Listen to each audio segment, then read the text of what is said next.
शांति। 17 मार्च की मुरली है। ज्ञान के सागर, आनंद के सागर, शिव परमात्मा कहते हैं मीठे बच्चे, बाप समान रहम दिल बन, हर एक को जिये दान देना है। ऐसा प्रबंध करना है जो बहुत मनुष्यों का सौभाग्य बने। सौभाग्य 100% भाग्य बने। प्रश्न है, इस समय दुनिया में हर एक मनुष्य गरीब है, इसलिए उन्हें कौन सी सहूलियत तुम्हें देनी है? उत्तर है, तुम्हारे पास जो भी अविनाशी ज्ञान रत्न रूपी रोटी लेने के लिए आते हैं, उनकी झोली बहुत प्यार से तुम्हें भरनी है। सभी को सुख देना है, हर एक को प्यार से चलाना है, कोई भी रूठ न जाए। तुम्हारे पास बहुत मनुष्य आते हैं अपना जियेदान लेने, इसीलिए भंडारे खोलते जाओ। उन्हें खुश नसीब बनाने के लिए तुम्हारा दरवाजा सदा खुला रहे। अगर जियेदान देने के बजाय लात मारते हो, ये बहुत बड़ा पाप है। गीत है, बचपन के दिन भुला न देना। ओम शांति। बच्चों ने गीत सुना। बेहद का बाप परम पिता परमात्मा शिव ब्रह्मा तन से बैठ समझाते हैं कि बच्चे, तुम माता पिता के बने हो, यह बचपन भूल नहीं जाना। अब यहाँ तुम बने हो निराकार बाप के बच्चे, तो बाप है भंडारी, अविनाशी ज्ञान रत्नों का दान देते रहते हैं। तुम अविनाशी ज्ञान रत्नों से अपनी झोली भरते हो भविष्य 21 जन्मों के लिए। अगर माता पिता को भूल गए तो झोली फिर खाली हो जाएगी। यहाँ तुम बाप के पास आते हो, बहुत माला माल बनते हो, तो उन्हों को अविनाशी ज्ञान खजाना लेने के लिए तुम बच्चों को हर प्रकार की सहूलियत देनी है। दुनिया वाले जब आते हैं हमारे से ज्ञान सुनने, तो सहूलियत देनी है, क्योंकि यह खजाना और कहां से तो मिल नहीं सकता। सभी को सुख देना है, हर एक को प्यार से चलाना है, जो कोई रूठ न जाए। और अविनाशी ज्ञान रत्नों रूपी रोटी लेने आते हो तो उनकी झोली भरनी है, लात नहीं मारनी। बाप के पास बच्चे आते ही है भंडारा भरपूर करने, तो गरीबों को दान मिलता है तो कितने खुश हो जाते हैं। तो यहाँ तुम्हारे सेंटर से ब्रह्म कुमार कुमारी है, तुम्हारे पास बहुत मनुष्य आते हैं अपना जियेदान लेने के लिए, तो तुम बच्चे भंडारे खोलते जाओ जियेदान देने के लिए। ये कितना पुण्य होता है। अगर भंडारा खोलकर फिर बंद कर देते तो बताओ इतने सबका हाल क्या होगा। इसके लिए सदैव दरवाजा खुला रहना चाहिए। भविष्य 21 जन्मों का वर्षा मिलता है ना, तो सदा सुखी बनते हैं। तो कितना दान देना चाहिए? तो बाप राजयोग सिखलाते हैं, तुमको फिर औरों को सिखलाना है। ऐसा प्रबंध करना चाहिए जहाँ बहुत मनुष्य आकर अपना सौभाग्य बनावे, तो सबको जियेदान देना है। आज देखो बाबा जियेदान की बातें करते हैं। कल बाबा ने क्या कहा? 2 दिन पहले बाबा ने कहा मुसाफिरी। तो बाबा हर रोज कुछ न कुछ नए रीत से बच्चों को समझाते हैं। माँ बाप का वर्षा विष पिलाना बंद हो जाता है। माँ बाप का वर्षा विष पीना और पिलाना बंद हो जाता है। यह बहुत बुरा धंधा है, इसलिए बीती सो बीती करो। आधा कल्प तो सब पतित बनने आए हो। पतिति बने ना, आधा कल्प क्या हुआ, पतिति बने। अब बाप कहते हैं बच्चे, इनसे तुम्हारी बुरी गति हुई। ये जो विष पीने का धंधा है, शादी लगाने का धंधा है, बाबा कहते इससे तुम बुरी गति में जाओगे, ये बुरा धंधा है। तो बाबा कहते हैं बच्चे, इनसे तुम्हारी बहुत बुरी गति होती है, तुम नापास हो जाते हो, माँ बाप का नाम बदनाम करते हो। पास होते हैं तो खुश होंगे, लक्ष्मी नारायण को वरने लायक बनना है। देखो बाबा कहते हैं कोई कोई तो डूब मरते और कोई कोई तो फुल पास हो जाते हैं। सूर्यवंशी लक्ष्मी नारायण के घर में जाते हैं। कल्प पहले भी ऐसा हुआ था। बाबा कहते हैं मन मना भव, मेरे बच्चे बनो। वो तो प्रजापिता ब्रह्मा और जगत पिता ही कह सकते हैं, अपने को कोई प्रजापिता ब्रह्मा भी कह न सके। कितना भी झूठा वेश बनावे, परंतु ये बातें समझा न सके। यह तो शिव बाबा ही समझाते हैं। मनुष्य थोड़ी कहेंगे मन मना भवो, वो तो चक्र का राज थोड़े ही समझाएंगे।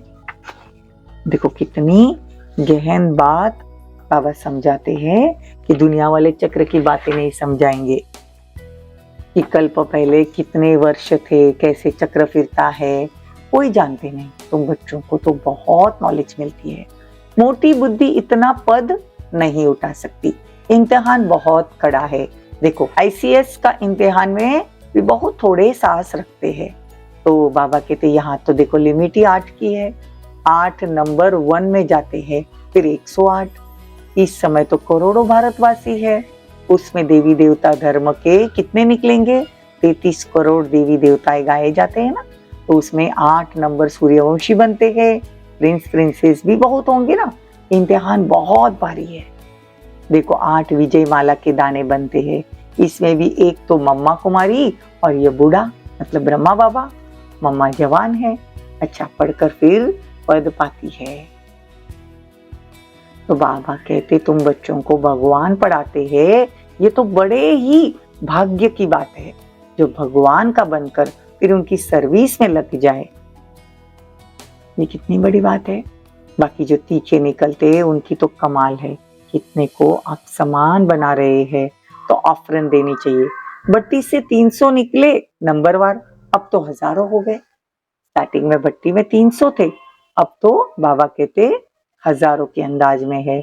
नए नए सेंटर खुलते जाएंगे, कितने मनुष्य आकर अपनी जीवन हीरे जैसी बनाएंगे। बनकर फिर औरों को भी बनानी चाहिए। मुरझाए हुए को सुरजित करना चाहिए। बड़े प्यार से एक एक को हाथ करना होता है। कहाँ बेचारे के हाथ करना होता है, मतलब हाथ से पकड़कर, मतलब ज्ञान से पकड़ पकड़ कर चलाना है, श्रीमत पर चलाना है। कहाँ बेचारों के पैर फिसक न जाए। जितना जास्ती सेंटर होंगे उतना जास्ती आकर जियदान पाएंगे। तो बाबा कहते पहले पहले तो समझो हमको बाप से वर्षा लेना है, मनमना हो बहो हो जाओ। तुम सिर्फ 2 अक्षर को पकड़ लो, ज्यादा नहीं समझ में आता है तो बाप और वर्षा याद करो। राजधानी को बाबा को याद करो। बाकी शंकर को गले में हार दिया, फिर योग में ऐसा बैठा है, या फिर कोई भी बातें जो है छोटी भक्ति मार्गों की, बाबा कहते हैं इनसे अपना कोई कनेक्शन नहीं। मुख्य बात है बाप को याद करना। बाकी ऐसे ऐसे तो ढेर प्रश्न उठाएंगे, इससे तुम्हारा कोई फायदा नहीं। तुम सब बातें भूल जाओ। बाप कहते हैं मुझे याद करो तो विकर्म विनाश होंगे। हम बाप का संदेश देते हैं, याद नहीं करेंगे तो विकर्मा जीत नहीं बनेंगे। अपने को आत्मा समझ बाप को याद करो, बाकी सब बातें छोड़ दो। आगे चल समझते जाएंगे, वर्षा लेने की हिम्मत दिखाओ। हम बाप का संदेश देते हैं, फिर करो न करो तुम्हारी मर्जी। दुनिया वालों को संदेश देना है, करो न करो तुम्हारी मर्जी। स्वदर्शन चक्र फिराओ, 84 जन्मों के चक्रों को याद करो। बस जियदान देना है, जितना हो सके बाप को याद करना है। विजय माला में पिरोते जाएंगे। देखो अभी तुम जो वर्षा लेते हो वो 21 जन्मों के लिए अविनाशी बन जाता है। वहां तुमको कोई यह पता ही नहीं पड़ता कि हमने यह वर्षा कहाँ से पाया। सतयुग में हमको मालूम ही नहीं वर्षा किसने दिया। यह अविनाशी वर्षा है। यह तुम अभी जानते हो कि 21 जन्मों राज्य भाग्य करेंगे, वहां तो सुख की सुख होगा, मौज होगी। परंतु वहां है तुम्हारे अभी के पुरुषार्थ की प्रारब्ध जो 21 जन्म चलती है। ऐसे नहीं कि उसी समय कोई अच्छे कर्म करते हो, यहाँ तो ऐसे अच्छे कर्म सीखते हो। जन्म विवाही जन्म फिर तुम राजाई को पाएंगे। बाप का फरमान है कि पवित्र बनो और मुझे याद करो, परंतु माया बुला देती है। देखो इस समय शादी करना तो पूरी बर्बादी है। यहाँ शिव साजन के साथ सगाई करने से पूरी आबादी हो जाएगी, स्वर्ग में आ जाएंगे। तुम अभी गॉड फादरली सर्विस पर हो, इससे उजरा क्या मिलेगा?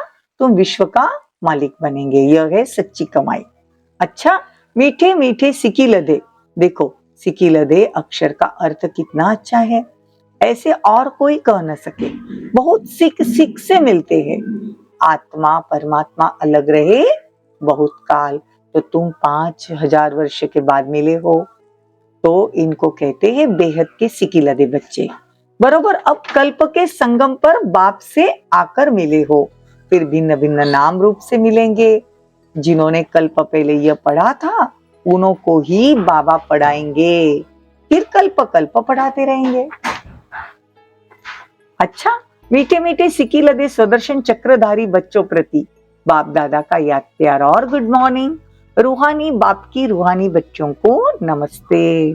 हम रूहानी बच्चों की रूहानी माता पिता बाप दादा को याद प्यार गुड मॉर्निंग, नमस्ते, थैंक यू, बहुत बहुत शुक्रिया। धारणा के लिए मुख्य सार, मुरझाए हुए को सुरजित बनाना, प्यार से एक एक को संभालना, किसी भी कारण से किसी के पैर खिसकने न पाए यह ध्यान रखना। पावन दुनिया में उच्च पद के लिए दूसरे सब प्रश्नों को छोड़ बाप और वर्षे को याद करना। सुदर्शन चक्र फिराना है, बहुतों को जिये दान देने की सेवा करनी है। वरदान, बिंदु की यात्रा के महत्व को जान, बीती को बिंदी लगाने वाले सहज योगी भव। सबसे सरल मात्रा बिंदी है। बाप दादा सिर्फ बिंदी का हिसाब बताते हैं। स्वयं भी बिंदु स्वरूप में बनो, याद भी बिंदु को करो और ड्रामा के हर दृश्य को जानते बिंदु दे दो। तो इस बिंदु की मात्रा के महत्व को जान, बीती को बिंदी लगा दो, बिंदु बन जाओ तो सहज योगी बन जाएंगे। वैसे भी अब बिंदी बन घर जाना है। घर में सब बिंदु रूप में रहते हैं, जहां संकल्प कर्म संस्कार सब मर्ज है। स्लोगन, कर्म योगी बन, कर्म करते भी उपराम स्थिति में रहना, अर्थात उड़ता पंछी बनना। ओम शांति।